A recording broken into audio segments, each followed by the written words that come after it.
good, everybody? It's your boy, O'Shea Duke Jackson, back at it again with another episode of The Celebrity Junk. Dima, Uncover Music.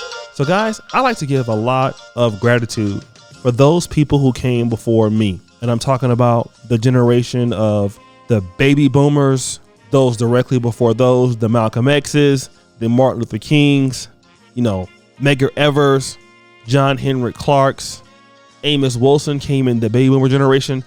People like that, because even before those people, Booker T. Washington, if it wasn't for those people, I wouldn't be here. They suffered so that I can be here.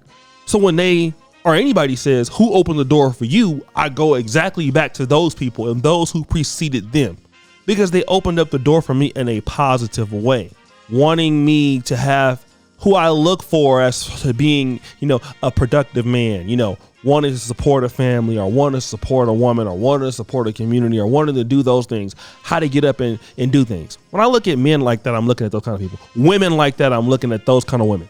The Rosa Parks. Women who inspired our community to develop. But you know what I've noticed, guys? In today's world, there's also people who precede communities that are destroying societies. I'll give you an example. T.I. You ever hear some of the arguments these guys have? I opened up the door. I mean, even Dr. Dre had a song like that.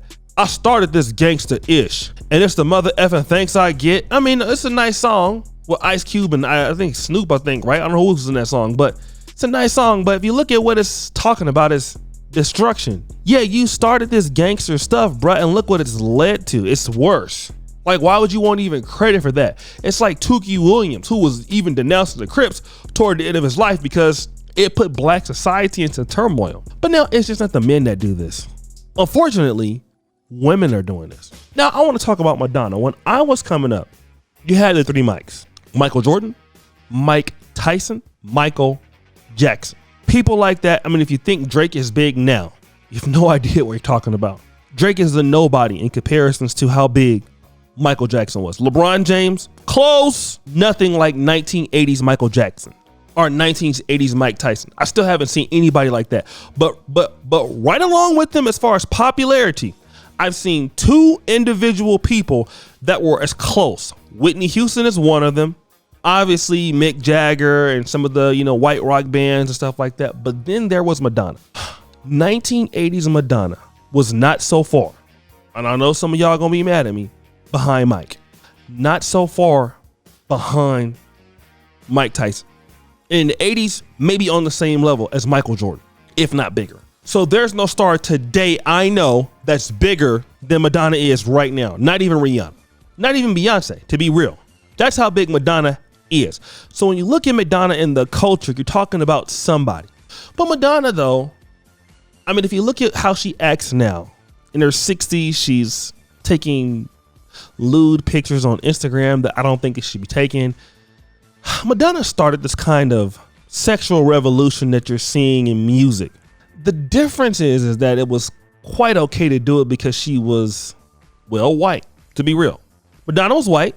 Madonna did a lot of things that, a lot of black entertainers could never just really get away from. So that was Madonna's competitive advantage. Women who wanted to talk about that kind of stuff in the black community didn't have that. They didn't have that flexibility.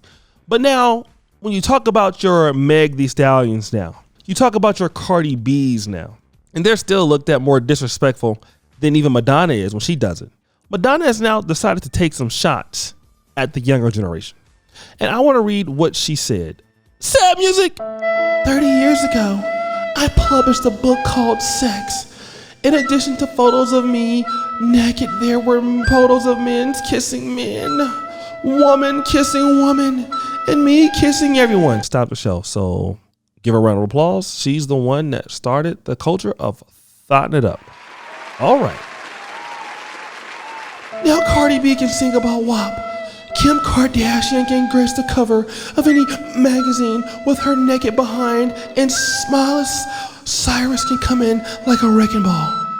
And then she says, "You're welcome, biatches." Can I get a ooh sound effect? Now, of course, Cardi B is astonished by this. She said, this. Sad music. I literally paid this woman homage so many times because I grew up listening to her so she can make her point without putting clown emojis and getting slick out the mouth. These icons really become disappointments once you make it in the industry. That's why I keep to myself. And let's talk about that. Icon, stop the show, Dima. Let's rewind to Nicki Minaj and Lotto. That was just 2 weeks ago. What was Nicki Minaj crying about? All that her song got taken out of the Grammy nomination. Lotto's song was in the nomination. Lotto didn't do anything to her. In fact, Lotto was praising Nicki Minaj, just like Cardi B was praising Madonna. But those icons, Nicki Minaj in this case is like Madonna. She has turned on her underling. Madonna has turned on those people. And this is what you don't see typically in positive fashions. Imagine you're doing something positive and Martin Luther King, if he was here to say that, "You're welcome, biatches." Can you imagine Malcolm X saying that? If you get civil rights to a certain level, you get more black owned business, and Malcolm X comes out and says, "You're welcome, biatches." Can you honestly believe him saying that? No. How can you not believe him saying that? I can tell you why. I'll tell you why. Because the culture of destroying your people, nobody respects it, even the destroyers don't.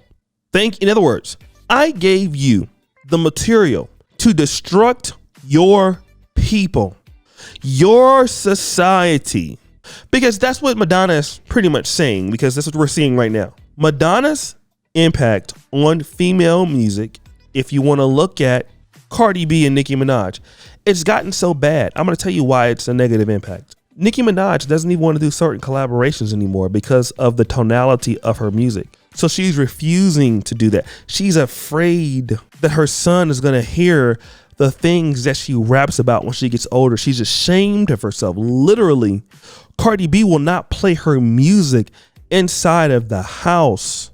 Could Malcolm X stand on his work? Do you think if Malcolm X was alive today, he would say, "You know what? I'm afraid to hear what my grandkids would have to say about me"? Could he say that? Is it possible that Malcolm X would say that? I can tell you that it's not possible. So people have no respect for you when you sell drugs, or if you do things that are, that diminish your people, that diminish your community. And what the kind of messages that Cardi B and Nicki Minaj and Meg Thee Stallion push, ultimately they're ashamed of it. That's why Madonna doesn't have any respect for you. You've pretty much done what she's done already and just taken it and packaged it for the urban community. And she wants her props. Now you don't want to give her your props. And you think the problem is with her lashing out at you. The problem is the content in itself. But of course, we don't want to talk about that, do we? But guys, what do you think? It's your boy, O'Shea Duke Jackson, back at it again for another episode of The Celebrity Junk. Appreciate you for all that you do. Subscribe to the bell. We're out.